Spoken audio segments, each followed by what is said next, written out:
today's world, stupidity isn't just tolerated, it's celebrated. That being loud, shallow, and proudly ignorant has somehow become a fast track to fame, influence, and even leadership. Think about it. When was the last time deep thinking trended? When did nuance go viral? We live in a culture where the most and this happens a lot in my life when I've when I have found myself talking at work, and even here, the guy Steven that I'm at his house now. When I've done this, usually people tap out. They have a look on their face as if you have mentally exhausted them and have challenged them mentally. I have found myself going on 5-minute rants. Just like last night, me and Steven had brought up the fact that everything in the political realm is just fake and it's an illusion. And I told him about how they pitch it back and forth, Republican. It's one of the most simple concepts known to human existence as far as politics, but it goes over everybody's head. And yes, it is rewarded. It is looked down upon to be somebody who can speak on something extensively.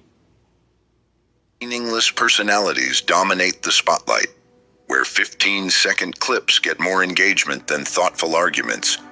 When I stayed with my brother, I watched his kids watch these 5-minute, well, not 5-minute, these 3-minute, 60-second clips on Instagram. They watch it on the TV. I'm not all into that technology and shit, but they watching this stuff on TV, and they're just short videos.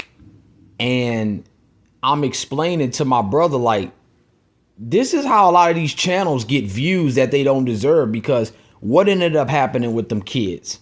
They fall asleep and them videos stay on loop over and over and over and over again. And where millions flock to content that requires zero effort to understand and even less effort to question. This isn't just a cultural phase, it's a systemic shift.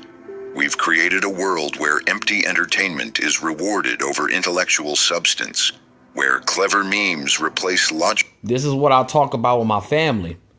It doesn't matter if I know about anything and the testimony that I may have that to complement where I've ended up in my life mentally and spiritually. You're looked at as somebody that you're almost, like they say, a head case. How can you talk about all this stuff in the world and you don't have a car, and you don't have a house, and you don't have a girl, and you don't have kids, and you don't have a bank account, and you don't have credit, and you don't have all of this stuff? And this is why when I said my brother committed suicide, this is the type of stuff that I said that it didn't put them where they were supposed to be, but it slowed them down to understand that a lot of what y'all are into is just bullshit. Okay? The church stuff, my dad with these cars, my mama with whatever she's into, y'all are into the wrong shit. Discourse, and where fast, flashy content is more valuable than reflective conversation. Once, public dialogue was a space for debate, dissent, and the wrestling of ideas. Now it's a battlefield of slogans, reactions, and short-form distractions. We scroll past philosophy to get to pranks. We skip expert insight to chase trending audio. I used to live with my roommate, and that was what he had going on with him, where anytime you want to watch something serious, I remember when we used to ask each other, like, bro, you want to watch a movie or something, right? And we would always kind of have a disagreement upon, I would tell him something like, hey, let's watch Leonardo DiCaprio's Revenant, the movie Revenant, right? A lot of dialogue, a lot of slow moments, but the action is there, right? So he would then say something like, you don't want to watch Sonic?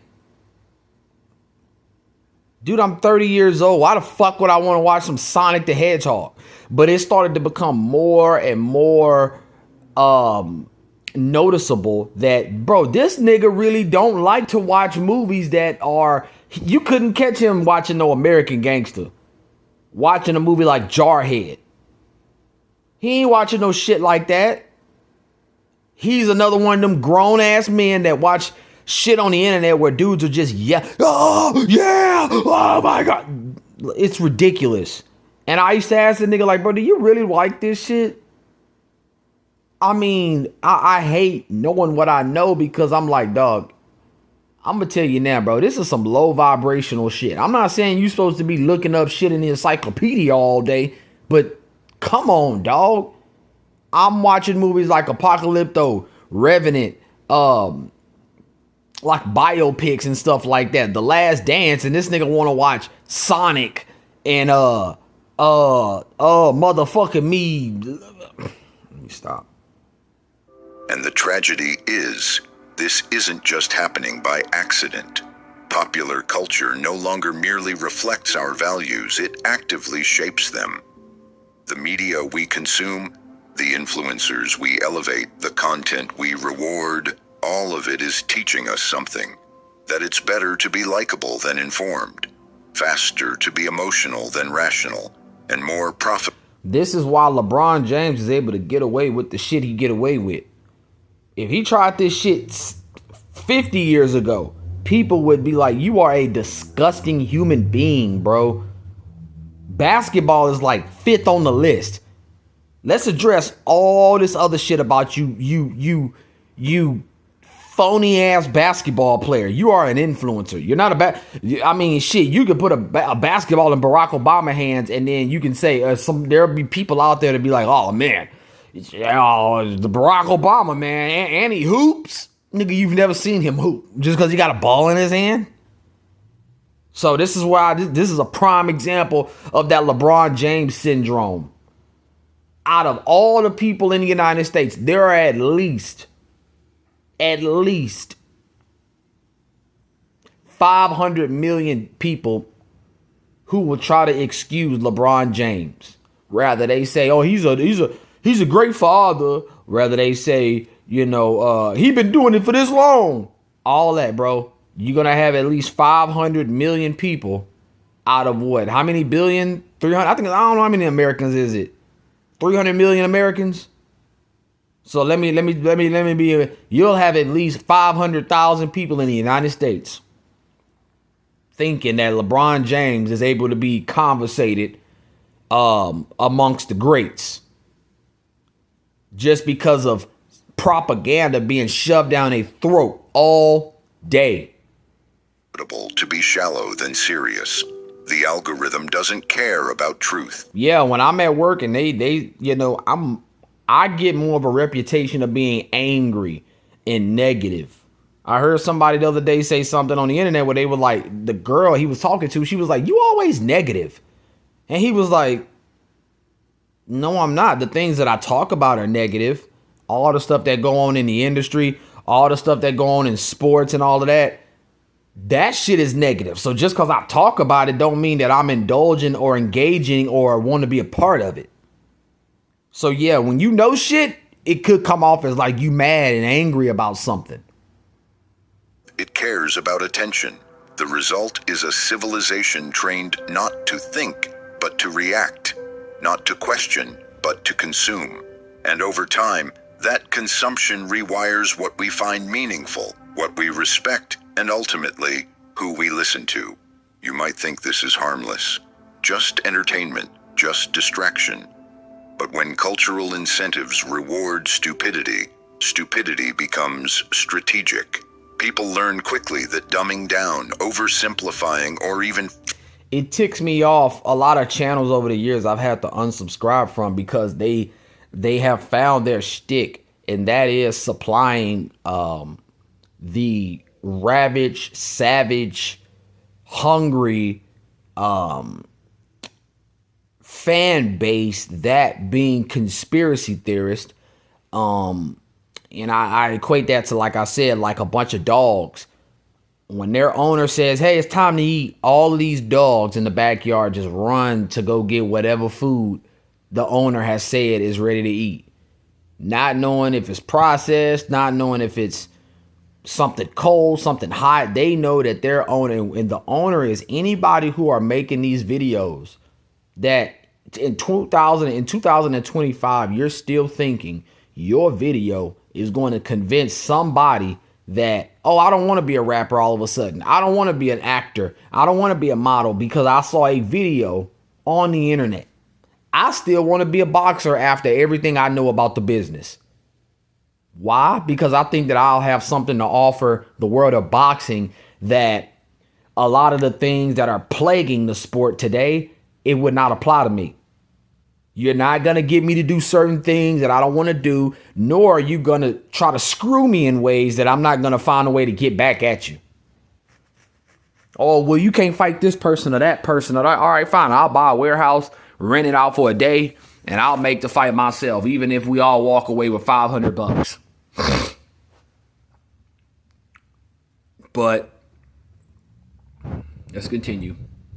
Faking ignorance can be a viable brand. YouTube thumbnails scream with exaggeration. And yeah, that's what I was saying, was that the fact that they do these things like, here y'all go. You see the checkerboard floors, and you see the hand signs. Y'all see all the hand signs they making, right? All the hand signs. They do this because it's all a part of a rich. Who gives a fuck? Who cares? People are attracted to filth, especially here in America. We are attracted to filth and low vibrational content. And if to be more brutally honest, TV shows like American Horror Story, Squid Games, if these people who create these shows all of a sudden got the report that nobody's watching any of this stuff, that right there would cause the world to speed up a little bit just off of that alone. But unfortunately, you're going to have thousands of people that are interested in this type of what I would call snuff films. That's all it is. The first time I seen American Horror Story, I said, how the fuck did they manage to get something like this on the big screen? This is like some type of bondage. I mean, especially the first season and them first episode of dude walking around in that goddamn sex outfit. Faces. Politicians speak in catchphrases instead of policy. Viral posts are rarely accurate, but always loud. And all of this signals to the next generation that complexity is boring and intelligence is elitist. So ask yourself, when did we start confusing noise with knowledge? For guys who dating women out there who, this is what that'll be called. You'll be in a relationship with a female and she'll say you a know-it-all. She'll say you never let her listen. I mean, you never listen to her. You always try to tell her what to do. That's the same shit you get in a relationship. Typically from a female, where she'll say like, why you always talking about my friends? I didn't talk about your friends. I just told you that there's some scumbags and you need to leave them alone. Why you always talking about my family? I ain't talking about your family. All I said was that they seem kind of retarded. I'm just saying, like, and I can see how some of the shit you do is hereditarily from them. Man, I got all this stuff going on in my job, and why don't you just look for another job? Instead of me and you revisiting this conversation day in and day out, why don't you just look for somewhere else to work? She's going to get tired of that, especially if you don't have the lifestyle to show her how to make it happen. She's just going to look at you as somebody who think they know everything. When you're a true pop problem solver, a solution-based person like myself and my father, people who are usually used to a lot of chaos, they don't want to hear that type of shit. They want to keep things nice and chaotic. They never want to find the answer to nothing. When did we start mistaking visibility for value? The truth is unsettling. We live in a system that doesn't just tolerate stupidity, it monetizes it, promotes it, and glorifies it. And if we don't recognize that pattern, we'll wake up in a world where thinking deeply is seen as a liability, not a virtue. Where intellectual life becomes a relic of the past. Where the shallow don't just survive, they win. But here's where things get darker. And that's why I always say, I do a lot more listening than I do talking. Because the minute I decide to open my mouth and go off on, it could be anything, politics, sports, materialistic things. The people I'm around, they don't know anything about anything. So they can't really engage with me on that's why I told y'all Caesar was just like, no shit. For real? And that's one of the most, and this is why I say I don't get mad at them people. That's why I stopped it to say I don't get mad at them anymore, because I know that this is the conditioning that everybody is constantly under. Constantly. Short, baseless, senseless, empty rhetoric, empty content, empty entertainment. So whenever I start seeing people like, yeah, George, I would like a 600 watt generator, because when we roll back around to the winter, then for me to have all that wattage don't really make sense and all that. Hey George, you look really nice with the haircut, man. What did you? And they'll interrupt my conversation to come in and butt in with some shit like that. Oh, hey George, I see your left pocket is hanging out. And I think to myself, like, it ain't your fault, bro. It ain't your fault. You've gotten this old in your life because of the society that has been created here in America in the last 50 years that you think this shit is okay. You think that was okay to come in and interrupt me when I was talking because you have no discipline.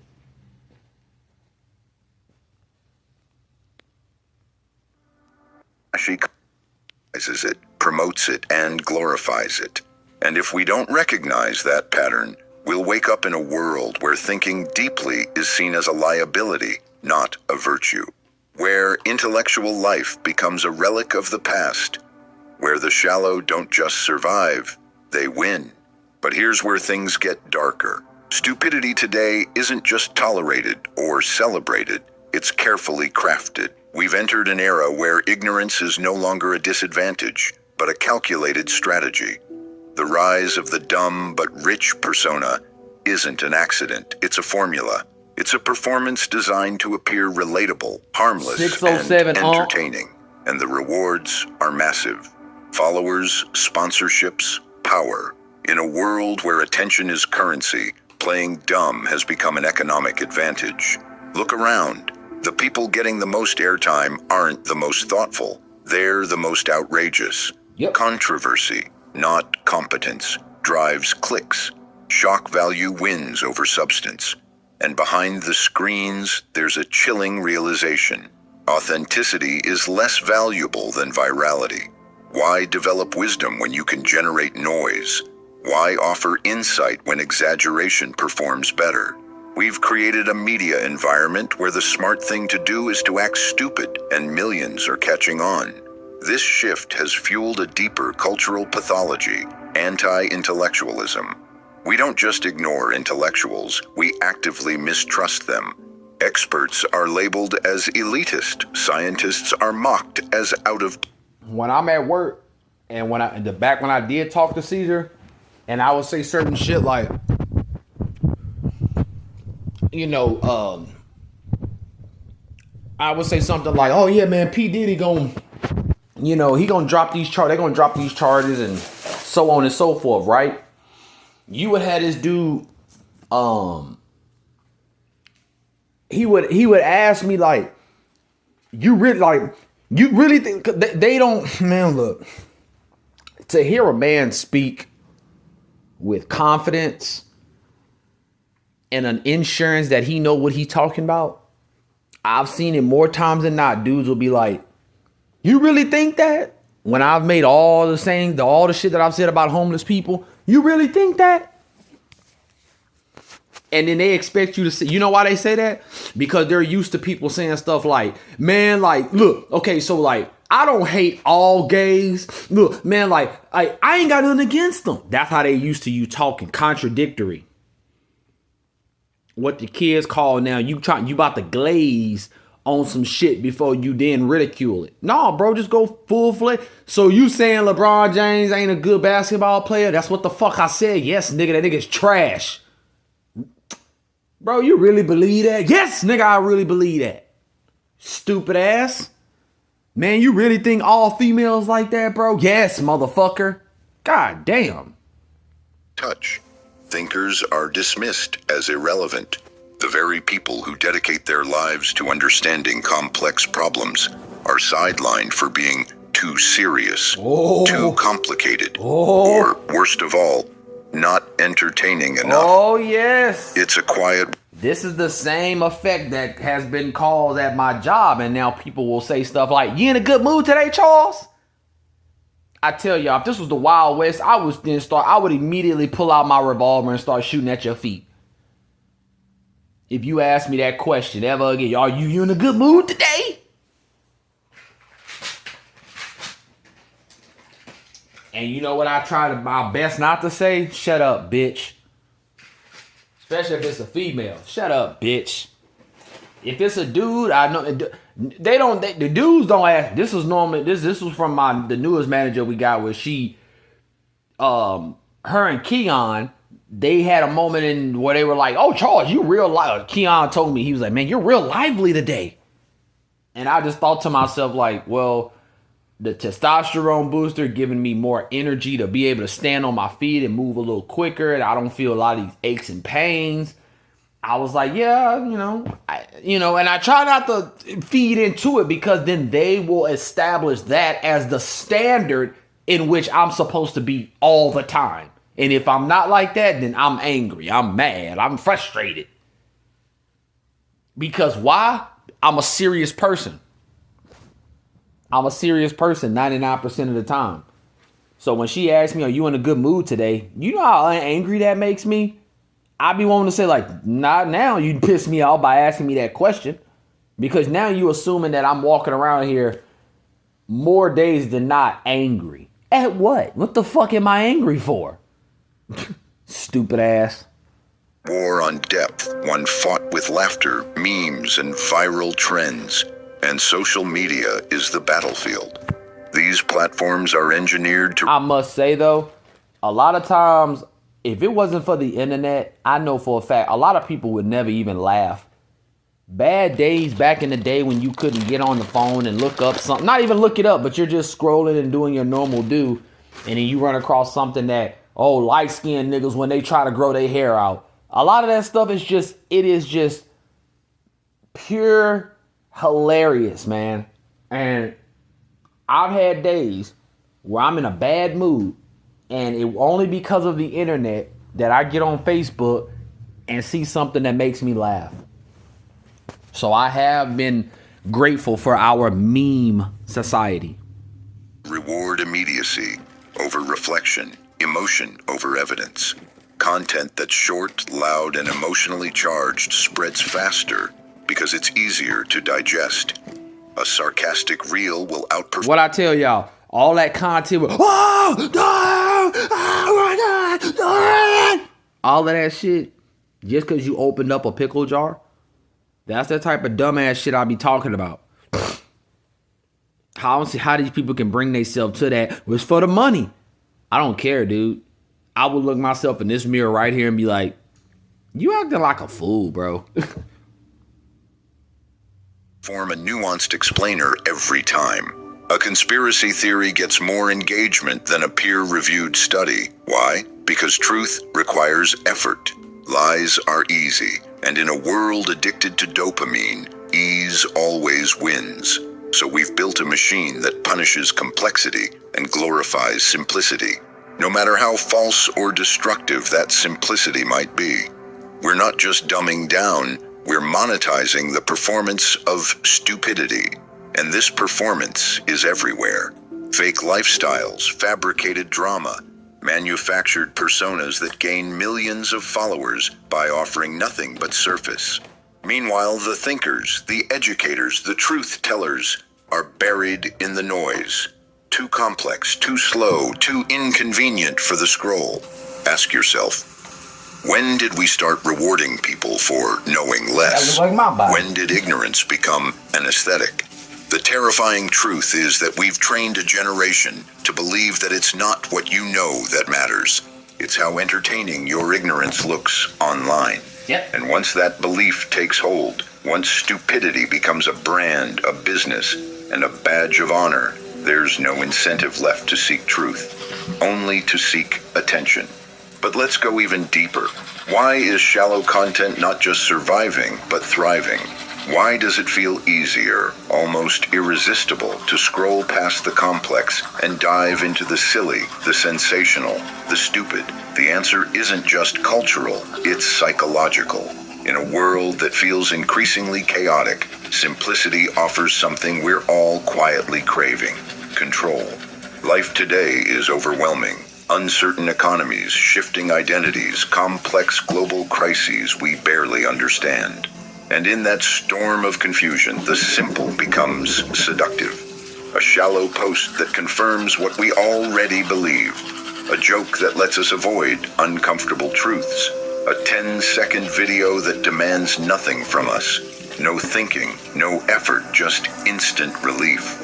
The shallower the content, the more it gives us the illusion that we're on top of things, that we get it, that we're not lost. It's what psychologists call the fluency effect. The easier something is to process, the more we believe it must be true. Our brains reward simplicity, not because it's accurate, but because it feels good. Yeah. And in a media environment, You know, when you've grown up your whole life and you hear people say the Bible and Jesus and baptism and all of this stuff, do you understand the amount of courage and truth seeking it requires, especially as a black person, to go against that narrative? To question, like, seriously? Like, we all come from two people? I heard a story a while back where the guy, he just asked a simple question. He say, when this says in the Bible that, forgot the first two dudes or whatever, when they went outside of the village to go and venture out, they referred to something that they were like, well, what about the people out there that's gonna get me? What about these other people out there that's gonna get me?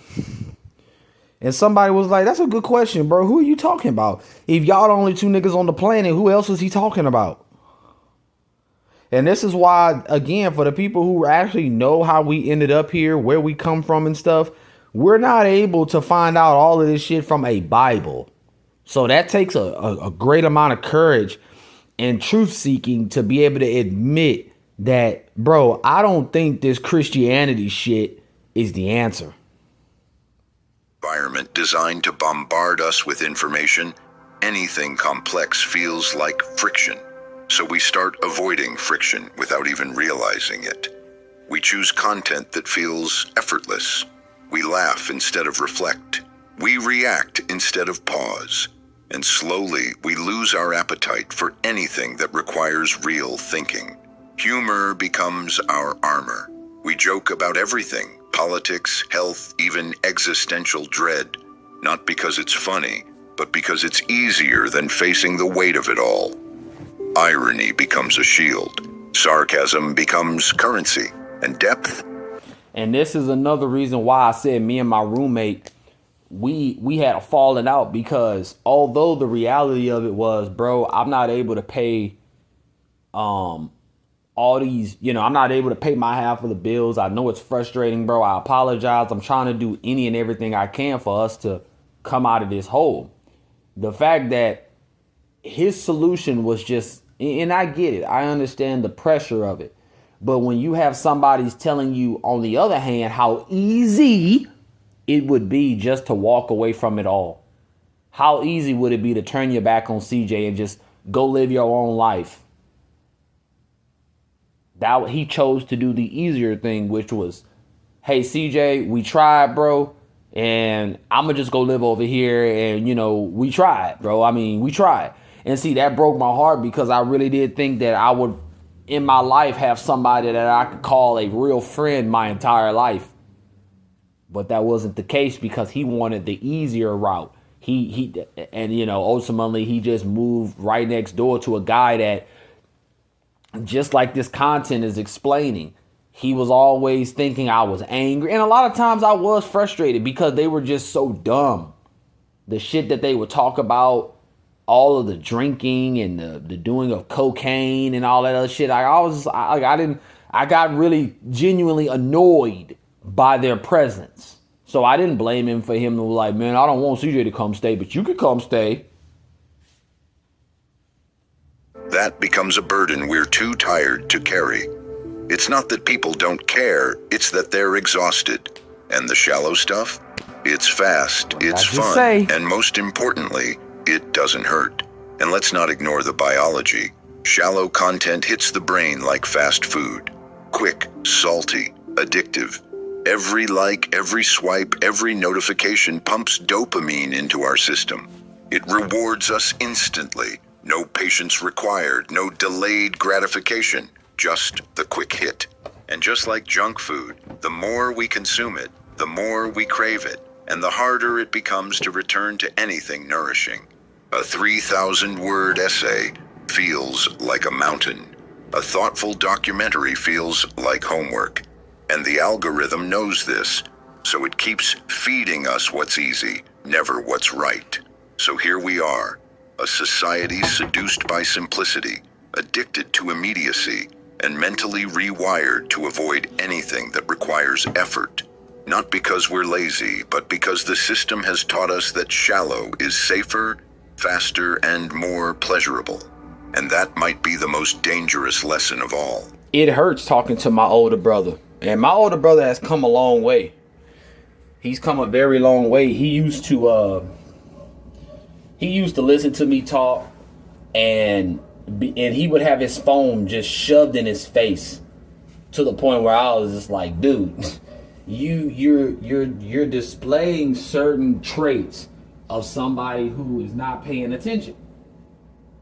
And in your mind, you're like, well, I'm not, I don't have to look in your face. But it's like, dude, you don't understand that level of disrespect, that, eye contact and stuff like that, that holds value. But see, his thing was, he didn't know nothing about nothing to a point where he felt just as engaged. Even when we talk basketball, I go off into subjects and topics and shit that he can't go near those topics.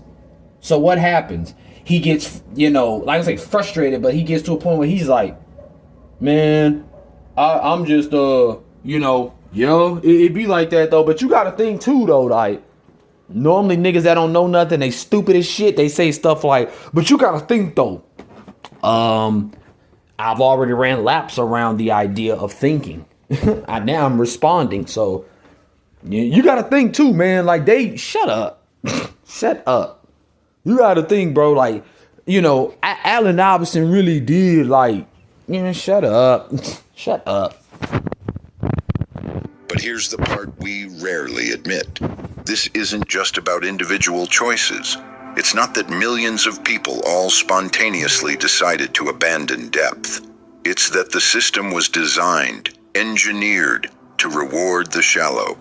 The platforms we use, the content we This is why I have said in videos, there is no saving America.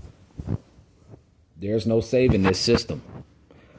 I said it the other day. Our system is demonic. Okay? The money-based system, our food, our schooling system, our health system, all of it is demonic. It just pulls energy out of you. Instead of pouring things into you, it takes from you. Consume the attention economy we live in. None of this is neutral. The shallowness is not an accident. It's an algorithm. Social media doesn't care about truth. It doesn't care about nuance. It cares about one thing, I thought I how knew long that. you stay on the app. And what keeps you scrolling isn't critical thinking. It's emotional reaction, outrage, envy, lust, laughter, whatever gets the pulse up and the brain off. That's what the algorithm pushes. Not wisdom, not learning, not uncomfortable truths, but the easiest bait for your most primal instincts. Because that's what keeps the ad revenue flowing. And the market follows suit. The entertainment industry isn't. When I tell my brother stuff like, man, I think I'm gonna just have to stop smoking weed one day because my headaches are gonna just keep coming unless I put down the smoking. Any smoking of any kind will stimulate an inflammation type of response in my body where only medication will alleviate it. Man, but you gotta think though, like you probably because you smoking them Rillos though, that cardboard.